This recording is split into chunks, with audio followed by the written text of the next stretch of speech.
Hello hello दोस्तों, राधे राधे। कैसे हैं आप सभी? आशा करती हूँ कि आप सभी स्वस्थ और मस्त होंगे। तो आज है जन्माष्टमी। आप सभी को जन्माष्टमी की बहुत बहुत बधाई, बहुत बहुत शुभकामनाएं। तो दोस्तों, मैं यहाँ भी तैयारी कर रही थी पंजरी बनाने की। पंजरी बनाने के लिए मैंने मिक्सर में जो धनिया होते हैं उसे पीस लिया था, अच्छे से एकदम बारीक सा पीस लिया था, तो फिर मुझे छानने की ज़रूरत नहीं पड़ी थी। और उसके बाद मैंने यहाँ कढ़ाई में तेल तेल नहीं, घी गर्म होने के लिए रख दिया था। थोड़ा सा घी डालेंगे क्योंकि फिर वो ज़्यादा चिगी चिगी हो जाएगा। इसके बाद धनिया को थोड़ा सा हल्का सा सेकने के बाद में इसको ठंडा करके मैं इसमें फिर पिसी हुई शक्कर मिला करके और इसे फिर थोड़ा सा जो गर्म है उसे ठंडा होने देंगे। और जो काजू बादाम वगैरह हमने काट के रखे थे, किशमिश, ये सब कुछ वो इसमें मिक्स कर देंगे। सबसे पहले शुरुआत की हमने कान्हा जी के भोग से। यहाँ पंजरी हो चुकी है तैयार। इसके बाद मैं लग जाती हूँ फलीहार बनाने में। तो फलीहार की शुरुआत भी मैं करती हूँ खीर से। अभी करीब 10 साढ़े 10 ही बज रहे होंगे, मतलब पौने 10, क्योंकि 11 बजे तक तो हम लोगों ने भोजन मतलब प्रसाद मतलब फलीहार कर लिया था। तो यहाँ पे बस दूध में अच्छे से उबाल आ गया था। इसके बाद मैं आज भगर की खीर बनाऊँगी। भगर जो होती है बारीक दाने की, वो डालेंगे हम इसमें और इसे उबलने देंगे। इसके बाद मैं तैयारी करने लगती हूँ मूंगफली दाने पीस करके रखने के लिए, क्योंकि मूंगफली दाने मुझे 2 प्रकार के पीसने हैं। ये वाले थोड़े बारीक पीसे हैं मैंने, क्योंकि मुझे मूंगफली दाने का बघार बनाना है।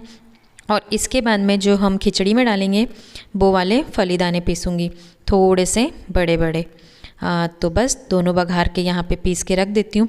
पहले मैंने सारी तैयारियाँ करके रख लेती हूँ, उसके बाद फिर हम यहाँ पे बनाना शुरू करेंगे खाना। फिर वो ये बार बार मिक्सर निकालो रखो। इसके लिए सारी चीज़ें जो पीसने वाली है ना, वो पीस करके पहले साइड कर दूँगी और उसके बाद फिर हम लोग बस बनाने का काम करेंगे। तो यहाँ खीर उबल रही थी, अच्छे से उबाल आ गई। मैंने इंडक्शन को कम पे कर दिया है और अब मैं यहाँ पे हरी मिर्ची पीस के रख लूँगी, क्योंकि आज और कुछ तो डलेगा ही नहीं, सिर्फ हरी मिर्ची डल सकती है। वैसे जीरा वगैरह सब डलेगा पर और चीज़ का बोल रही थी। यहाँ अब मैं खीर में शक्कर डाल लेती हूँ, थोड़ी सी उबाल आने के बाद में अच्छे से। इसके बाद में थोड़ी सी मैं डालूँगी इलायची। तो मैं इलायची देख रही थी क्योंकि कुछ बड़े दाने भी थे यहाँ पे, तो फिर मैंने उसे छाँट करके अलग की और उसके बाद बारीक बारीक डाली। और इसके बाद मैंने ले आई थी यहाँ पे कस्टर्ड पाउडर को, हल्के से ठंडे दूध में घोल करके।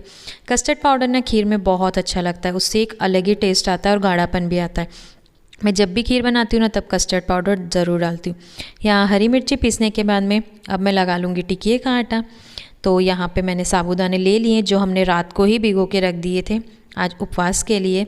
तो सबसे पहले मैं उसमें डालूँगी थोड़ा सा जीरा, थोड़ा सा नमक और हरी मिर्ची। पर यहाँ याद आ जाता है कि भाई पूरा मिक्स कर लूँ, थोड़ा सा सिंगाड़े का आटा डाल के, और शिवांश के लिए अलग निकालना था। तो पहले पूरा मिक्स करके शिवांश के लिए अलग निकाल लूँगी थोड़ी सी, ताकि उसकी जो टिकिया बनानी है साबूदाने की वो अलग बनी जाए, यानी मिर्ची वाली नहीं खाएगा वो। उसके बाद सारे आटे में फिर मैं हरी मिर्ची मिला करके और मिक्स करके अच्छे से रख दूँगी। यहाँ दोनों हाथ काम कर रहे थे खीर भी एक हाथ से मिलाती जा रही थी। मैंने बताया ना आपको, शिवांश का अलग निकालने के बाद में थोड़ा सा अब थोड़ा सा आटा अलग करने के बाद में सब में मैं हरी मिर्ची डाल दूँगी। इसमें ना थोड़ा सा मैंने मूँगफली दाने, आलू और साबूदाने की खिचड़ी और सिंगाड़े का आटा डाला था। मैंने सोचा कि भाई पूरा वीडियो क्या बताना, मैं आपको बोल के बता देती हूँ, क्योंकि फिर बहुत ज़्यादा लंबा व्लॉग हो जाता, इसलिए काटा पीटी कर दी फटाफट से। तो यहाँ पर जो टिक्के का आटा हमने मिक्स किया था, साबूदाना, ये सब कुछ, उसे ढक करके रखने के बाद में, क्योंकि सबसे पहला काम मैंने वही करा, उसको अलग रख देंगे। इसके बाद अब मैं बनाऊँगी यहाँ पे, नहीं बनाना कुछ नहीं है, अभी हम जो मई है हमारे घर का छाछ, उसमें तड़का लगाऊंगी। तो थोड़ा सा ले लेते हैं हम घी, इसमें डालूंगी थोड़ा सा जीरा। उसके बाद में मूंगफली दाने जो पिसे हुए रखे हैं ना, वो भी डालूंगी। पहले तो हम मीठे लीम डालेंगे, यानी कि कड़ी पत्ते, जो कि मुझे बहुत पसंद है और अच्छा भी लगता है इसका जो हम छोंक देते हैं, मतलब जो तड़का लगाते हैं वो। इसके बाद मैंने मई में सब कुछ डाल दिया था, थोड़े से मूँगफली दाने, एक आलू फोड़ के और फिर थोड़ी सी चीनी डाल के मिक्स करके और रख दिया था। इसके बाद आ जाती है बारी दोस्तों मूंगफली दाने का बघार बनाने की। यहाँ पे जो चीम है वो जो जहाँ पे भी रखा जाएगा वहाँ पे मैं उसे ढक करके और रख के आ जाती हूँ, क्योंकि फिर यही वही है कि हाथ वगैरह लगेंगे, गिरने का डर रहता है। यहाँ मूंगफली दाने का बघार भी बन के बिल्कुल तैयार है। कुछ नहीं करना है, सिर्फ घी में हल्का सा जीरा डालना है, उसके बाद में धनिया डालना है, सूखे धनिया, उसे थोड़ी देर सेकना है और फिर मूंगफली दाने डाल देना है और थोड़ा सा नमक डाल के और गैस को बंद कर देना है। यहाँ इस तरीके से बनता है मूंगफली दाने का बघार। इसके बाद बारी आ जाती है यहाँ पे टमाटर की चटनी की। मैं खुद भूलती जा रही हूँ क्योंकि साथ में बोलते जाओ ना तो ज़्यादा अच्छा रहता है, पर बाद में वॉइस ओवर करो ना तो हम आधी चीज़ें तो भूल जाती हूँ मैं कि अब क्या काम कर रही थी मैं। खैर देख देख करके याद आ जाता है। तो यहाँ से टिकिया के साथ खाने के लिए थोड़ी सी हम बनाएंगे टमाटर की चटनी। यहाँ ले लिया है मैंने टमाटर, थोड़े से पुदीना के पत्ते, थोड़ी सी हरी धनिया, 2 मीठे नीम की पत्तियाँ, यानी कि 2 डगना भर के जो पत्तियाँ थी वो थोड़ी सी हरी हरी लगेगी इसलिए, और थोड़े से मूंगफली दाने। इसके बाद हम इसे अच्छी तरीके से पीस लेंगे।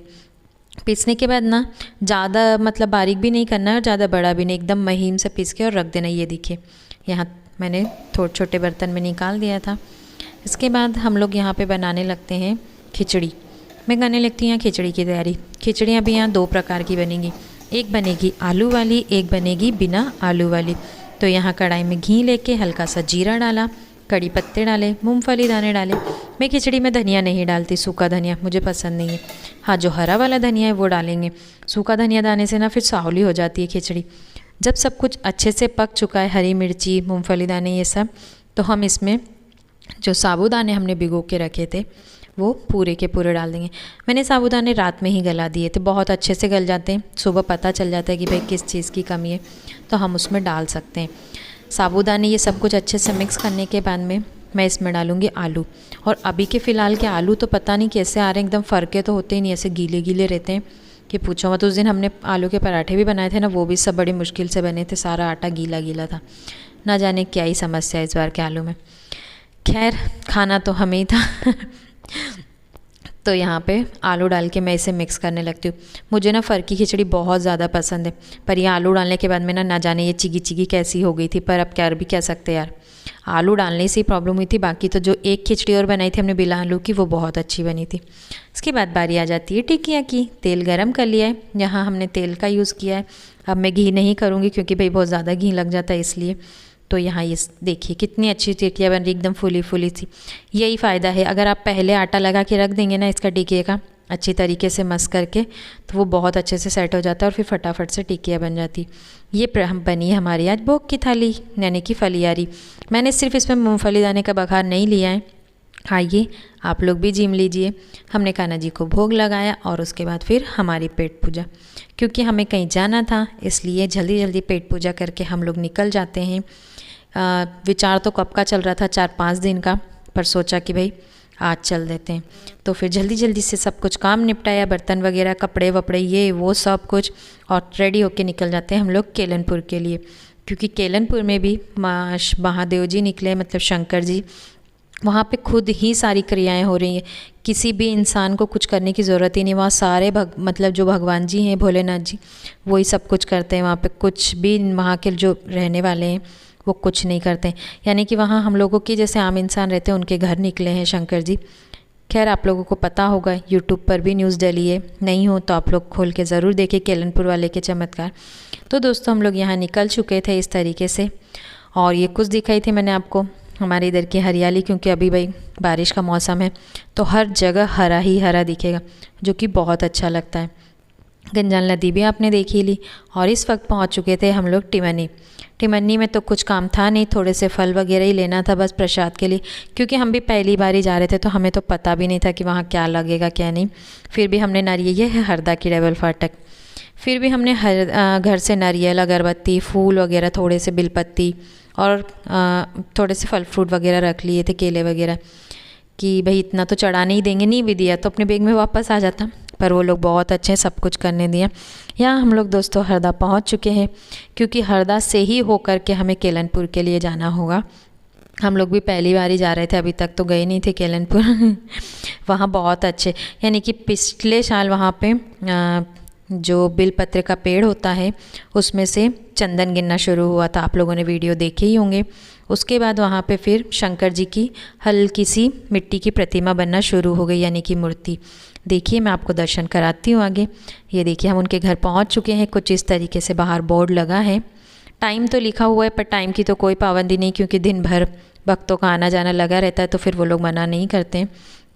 तो हम लोग यहाँ पहुँच चुके थे सभी जने, और ये देखिए यहाँ शंकर जी का चमत्कार। ये जो मूर्ति दिख रही है आपको शंकर जी की, ये खुद ही बन रही है मिट्टी से, वहाँ कुछ नहीं करना पड़ता, वो खुद ही बनती जा रही है। इतना चमत्कार है। और ये जो तगारी रखी है जल की, यहाँ पे जो ऊपर मैया जी और रखी हैं, गंगा मैया नर्मदा जी, उनमें से बूंद बूंद करके तगारी खुद ही भरती चली जा रही है। ये देखिए, हम लोग साइड वाली चाची भाभी हम लोग भी गए थे, तो हम बता रहे थे कि भाई हम लोग इतने सारे जन आए हैं इकट्ठे, यानी कि 2 गाड़ियाँ गई थी मोहल्ले में से, हम लोग उनके साथ ही गए थे।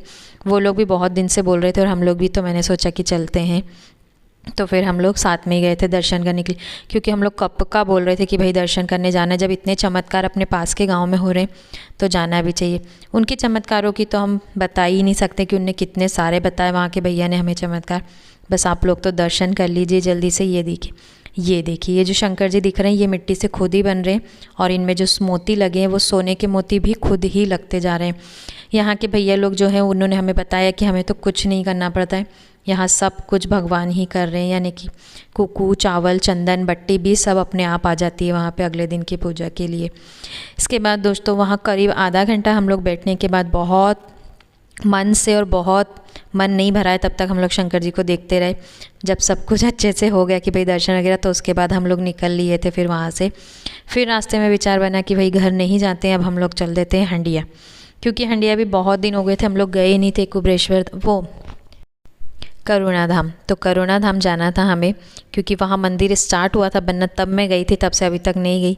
तो फिर हमने सोचा कि आज फलियार वगैरह तो अब करके निकले, शाम को रोटी का तो कोई वैसा वो टेंशन है नहीं, तो चलते हैं आज हम वहाँ के दर्शन भी कर आते हैं।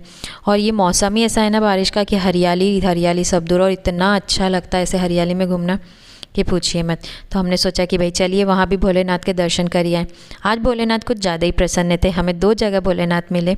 ये देखिए प्रकृति की सुंदरता, वहाँ जाके इतनी शांति मिली और इतनी ठंडी हवा कि पूछिए मत। आप लोग करुणा धाम में बहुत ही अच्छा लगता है। कभी आप लोग अगर हंडिया आएँ तो करुणा धाम के दर्शन ज़रूर करके जाएँ।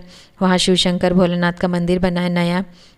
ये देखिए नर्मदा जी कितनी उफान पे, नर्मदा जी को देखिए कितने ज़्यादा भर गए। यानी कि हंडिया के साइड, इधर की साइड है करुणा धाम, नीमावर साइड नहीं जाना पड़ता है। हम लोग इधर की साइड थे पहले, हंडिया साइड ही मतलब पड़ जाएंगे आपको करुणा धाम। उसके बाद फिर उधर 1 किलोमीटर दूर है नीमावर। तो ये जो नर्मदा जी मैं आपको दिखा रही हूँ ये हंडिया साइड की हैं, और कितनी ज़्यादा भरी हुई हैं, यानी कि पानी। ये देखिए नर्मदा जी का जल इतनी ज़्यादा ऊपर आ चुकी हैं। खैर वहाँ तक अभी जाने तो नहीं दिया जाएगा, क्योंकि बहुत ज़्यादा उफान पे है नर्मदा जी, इसलिए दूर से ही दर्शन किए हमने। इस तरीके की सीढ़ी चढ़ के हमें ऊपर की तरफ जाना पड़ता है। जब मैं पहले गई थी तब ऐसा कुछ नहीं था, पत्थर ही पत्थर थे, पर अब देखिए कितना ज़्यादा बन चुका है सब कुछ। उसके बाद ना ऊपर हमें मोबाइल नहीं ले जाने दिया गया था, उन्होंने सख्त मना कर दिया था, तो ऊपर कैमरे वगैरह नहीं जाते हैं। तो बस मैं आपको यहाँ सीढ़ी है तो की बता पा रही हूँ। इसके बाद फिर हम लोग दर्शन करेंगे। बहुत देर वहाँ भी आराम से दर्शन करे, हर एक चीज़ को बहुत अच्छे से देखा, क्योंकि वहाँ जो पत्थरों से कलाकारी की गई है ना वो बहुत शानदार है, देखने लायक नज़ारा है कि हाँ भाई। ये देखिए मंदिर मैं आपको नीचे से दिखा दूँगी, हर चीज़ पत्थर से ही बनी हुई है यहाँ पे। जो मंदिर का ऊपर पूरी आकृति, पूरी डिज़ाइन है ना वो भी पत्थर से ही है। सावरिया सेट है ना उसके ही जैसे बहुत अच्छे से बना हुआ है यहाँ पे। यानी कि मैं आपको एक क्लू दे सकती हूँ कि सावरिया सेट जैसे ही बहुत अच्छे से पत्थरों की यहाँ पे पूरी डिज़ाइनें की हुई हैं। इसके बाद दोस्तों यहाँ से भी सीढ़ियों से हमें ऊपर जाना पड़ेगा। ये देखिए मंदिर दिख रहा होगा आपको, ये मैं आपको नीचे से दिखा रही थी, क्योंकि ऊपर तो मैं मोबाइल ले जा नहीं पा रही थी, इसलिए मोबाइल तो गया था हमारे साथ, पर हम लोग वहाँ शुरू नहीं कर पाते, मतलब चालू नहीं कर पा रहे थे मोबाइल, इसलिए। इसके बाद हम लोग वापसी हो लेते हैं। वहाँ भी आज कृष्ण जन्मोत्सव की तैयारियाँ चल रही थी, तो पलक को एक बैलून दे दिया था उन्होंने कि भाई ले जाओ बेटा। शिवांश तो ले नहीं रहा था, खैर दिया तो शिवांश को था, पर पलक ने लेके आ गई फिर, क्योंकि शिवांश तो ले ही नहीं रहा था। इसके बाद हम लोग घर जाने की तैयारी करने लगते हैं। बहुत सारी फ़ोटो वगैरह लेने के बाद में यहाँ हमने कानूड़ा का श्रृंगार कर दिया है। ये देखिए भोग भी लगा दिया है, माखन मिश्री, दूध दही और पंजरी का। कानूड़ा को मैंने अभी नए घर ले आई हूँ, फिर पुराने घर वापस रख दूँगी। नए घर इसलिए लाई हूँ क्योंकि फिर उधर ज़्यादा अंधेरा हो गया था, इसलिए। बाकी हम सभी भगवान जी के पास ही रखेंगे कानूड़ा को। यहाँ नए वस्त्र पहन के बिल्कुल कानूड़ा तैयार हैं। ये देखिए